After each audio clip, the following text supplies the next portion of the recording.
let the extermination happen to begin with. They just had a meeting and said, go ahead and kill everyone.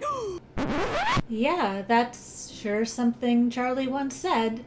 But how much of this can we actually take at face value? Hi, I'm Kira. I love overanalyzing media, and today I want to talk about the extermination, what part Lucifer had to play, and how Charlie sees and misconstrues that role, and how this ultimately leads to what might be Charlie's greatest development. So, I've seen a lot of people taking this line as rock-solid proof that that's how that conversation went down between Lucifer and Heaven. But that doesn't actually make sense considering our timeline and our characters, and it does a disservice to Charlie's character development as well as a character who operates in shades of grey. Because this show has to be so tight when it comes to portraying its characters due to the time crunch, you know this line wasn't a throwaway. This is an important fact about Charlie. She thinks her dad just waved a hand and said, yeah, sure, come on down, Adam and friends. There are sinners. Let me circle the ones I really don't like in rings of fire. Kill away, have fun, and bring your friends. But let's lay down the facts as we know them. The extermination was Adam's idea on how to keep down the population of Hell to prevent an uprising. Adam is really just in it for the fun of killing. How real this uprising was is up to debate. Looking at Hell's point of view, Charlie's storybook says that Lilith empowered Hell, and threatened by that, Heaven sent down its army without waiting for an actual uprising to happen. However, for Heaven's point of view, Sarah told Emily that sinners were uprising and that was why she made her decision, as difficult as it was to make and how clearly ashamed she is of it. So, whether or not there was an uprising is uncertain. The other thing that's uncertain is our timeline. We know from various sources that the extermination happens at the new year, but which year did that begin exactly? Well, I think we can scratch off the idea right away that this is a recent thing, like a post-Lilith leaving Hell thing. Lilith was the one who empowered demonkind in the way that might seem like a threat, and whether or not there was an uprising, Sarah was genuinely afraid when she made her call. You don't sit through 10,000 years of fear and then allow exterminations once the threat has actually died down. Exterminations have been happening for a while. We can't be sure whether Charlie was born yet when they began, but we can at least say that they started while Lilith was still in Hell, which is important because it influences the behavior of our characters. So, with basic extermination facts down, what role did Lucifer have to play in the extermination? First, we have to understand the cards he's playing with. What is his relationship to Heaven? My dad got me this meeting, so maybe try Lucifer? Morning star? Oh, fuck! Yeah! Oh, yikes, am I right? Not exactly the golden boy. And as we've seen from Adam, Heaven just does what they want. Remember, Lucifer was the one who was supposed to be in that initial meeting with Adam, meaning that this was originally supposed to be Lucifer. Heaven does whatever they want, and Lucifer is forced to go with it. He has very little to bargain with. The one thing we know about the extermination is that he made a deal that Hellborn would not be killed. Whether this was part of the initial agreement or something he traded something else for later on, after Charlie was born most likely, is also unknown. But when Heaven wants to move the extermination up 6 months and their reasoning is, fuck you, I do what I want, and that was meant to be shoved in Lucifer's face? Doesn't that tell us everything we need to know about how much power Lucifer has in regards to Heaven? So, Charlie's idea that her dad just agreed to the extermination and said, just go ahead and kill everyone, is flawed at best due to the massive power imbalance. When Heaven came up with the idea of extermination, they would be executing it no matter what because they get to do what they want, and Lucifer is terrified of Heaven, of losing it all again. He still feels under threat, has trauma that he's never dealt with due to what happened, and it's not a large leap of logic to guess that he's not going to be one to argue against Heaven when that worked out so well last time. But this isn't to say that Lucifer cares about the sinners that die. Sinners are a constant reminder of Lucifer's own past mistakes and a show of how his gift of free will was wasted on beings who would end up using that free will to do evil.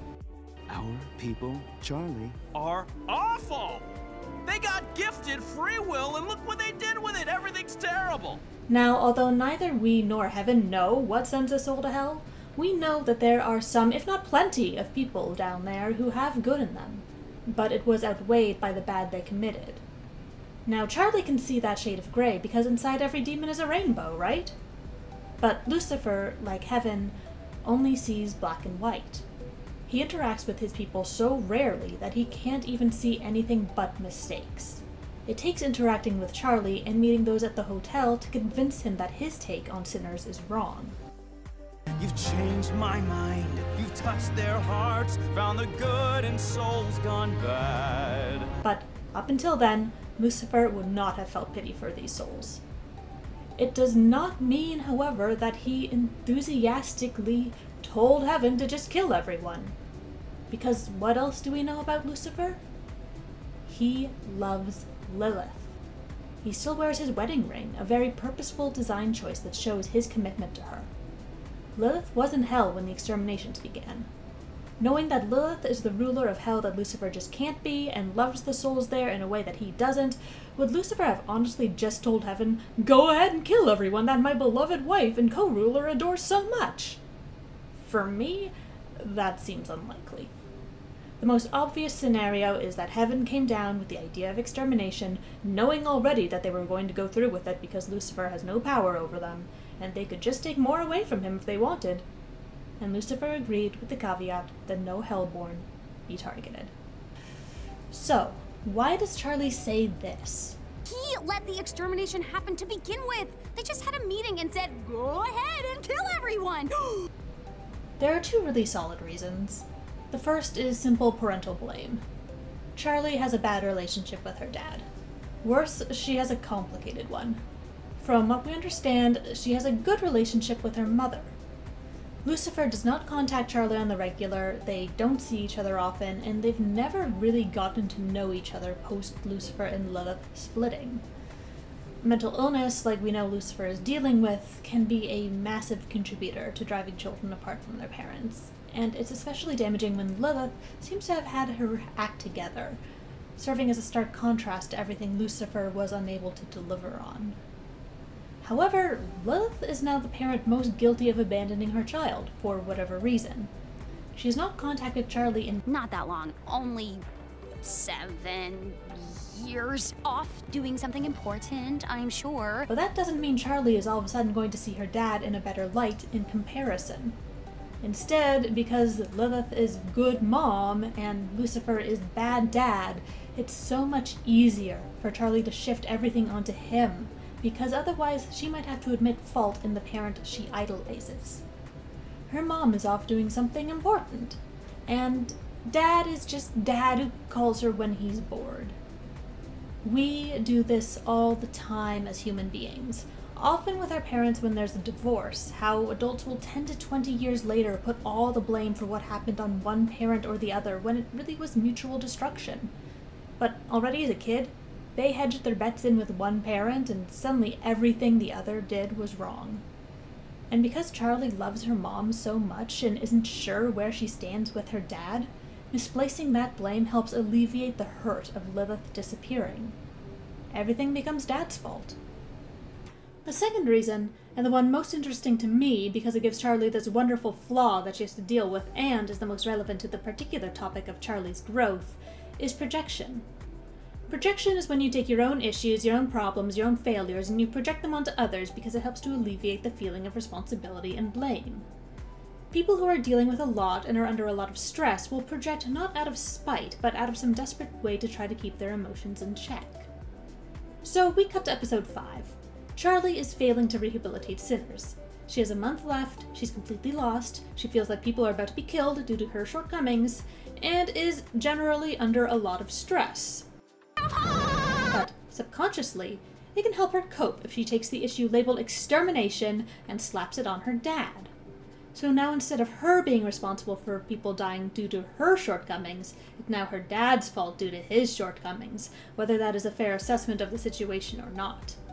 Charlie successfully projects her own guilt onto her father and is able to imagine him just waving a hand and welcoming heaven in to kill everyone because of how helpless she feels. It becomes not her fault as long as the fault is all Lucifer's. This removes any areas of gray from the argument, any understanding she might have held for what her father's position is versus heaven. It removes the idea that he would have been treated just as poorly by Adam as she was, because that's what she needs to do to manage her stress. But what this also does is takes Charlie, who is usually very understanding and sees the complicated facets in people, and gives her that black and white thinking that is a common theme with heaven, aka our main antagonist. Now, episode 5 takes both Lucifer and Charlie, sticks them in a jar, and shakes them all around until these issues come into light. Not to get into all of the progress that they both make in that episode, but specifically zeroing in on Charlie's projection, we get really good insight as to why Charlie projects the way she does. She and Lucifer are so similar. From their mannerisms, to their grand dreams, to their theatrics, and boy is it easy to take the stuff you feel responsible for and push it onto someone so alike, where you might actually see the shortcomings you're so desperately trying to avoid in yourself. Hey, we have so much in common! Charlie and Lucifer are so similar, but he accepts the extermination where she fights it, regardless of their personal reasons, and it becomes so much bigger because how could such similar people have a different opinion about genocide? But when Charlie gets to the core of her dad's issues, basically how effective heaven was in breaking his spirit, a lot of that projection starts to go away. Instead of blaming Lucifer for the extermination, Charlie learns of his history of being unable to defend his dreams, and of being terrified of losing everything all over again, of being terrified of heaven. She has to see her dad as a fully fleshed out person to understand that once he might have had her belief, but something in his existence broke that. This is also what helps Charlie face her parental blame and end it, making the realization that Lucifer is not at fault for everything, and she might have to re-examine things she thought were fact. This is just sometimes something that we have to do with our parents once we reach adulthood, especially if that parent is dealing with mental health issues.